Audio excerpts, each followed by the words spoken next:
Entendi, mas a senhora fez uma diferenciação muito importante entre injúria e insuficiência renal, né? Então, sim, a injúria é um quadro mais leve, vamos dizer assim, né? A insuficiência já mostra mesmo um órgão já completamente debilitado, que não está conseguindo realizar as suas funções. É verdade que essa condição ela é mais comum em pessoas idosas? Quais são as consequências a longo prazo e o que a gente pode fazer ao longo da nossa vida para evitar ou para ter um rim mais, né, para ter os rins mais fortes assim funcionando a todo vapor?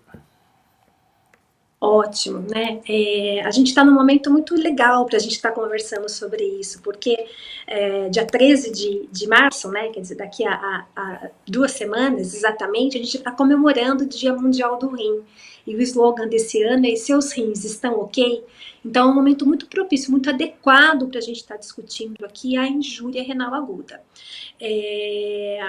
A gente trabalha com fatores de risco, né? Então a gente sabe que o rim ele recebe uma quantidade de sangue muito grande, né, por minuto. Por isso que a gente fala que ele é o filtro, né? É ele que filtra o nosso sangue. Então, quaisquer condições que alterem, né, a condição volêmica, né, de líquido do paciente, hemodinâmica do paciente, uma inflamação, uma infecção mais exacerbada, mais grave, isso pode ocasionar uma injúria renal aguda. Então, a gente fala de fatores de riscos relacionados tanto ao próprio paciente. Então, se é um paciente idoso, né, só por ele ser idoso, né, ele já perdeu, né, parte do funcionamento dos rins. Os néfrons, né, que são a parte do rim que funciona, eles envelhecem a partir dos 40 anos.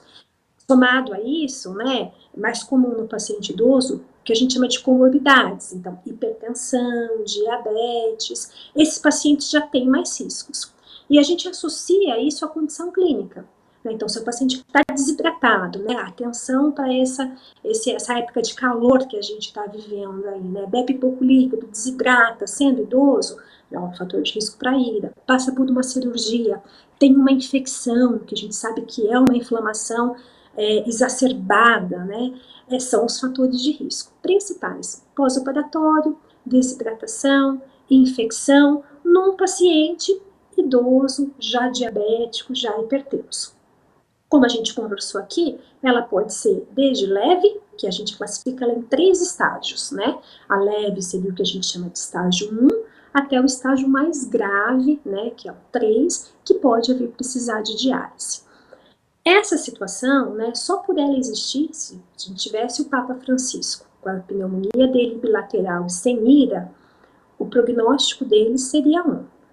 O Papa Francisco com a pneumonia bilateral e com ira, isso já é um marcador de gravidade. Isso já piora o prognóstico dele. Ela aumenta, sem dúvida, né, o tempo de internação hospitalar, a chance de óbito, e mais do que isso, né, mesmo quando ela se resolve ali no ambiente hospitalar, ela oferece para o paciente um risco maior de morte tardia, né, 1 ano, 3 anos depois. E um fator de risco para a doença renal crônica.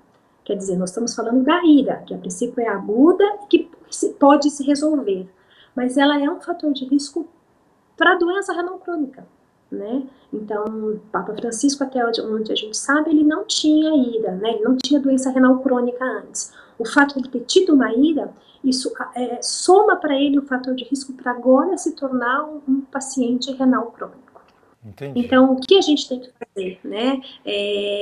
Diante dessas situações de alerta, né, desses sinais de alerta, a condição do paciente e dessas situações de estresse, que a gente chama de insulto, a gente tem que identificar, tentar prevenir, se não prevenir, diagnosticar, né, e tratar o que levou a essa perda aguda da função renal.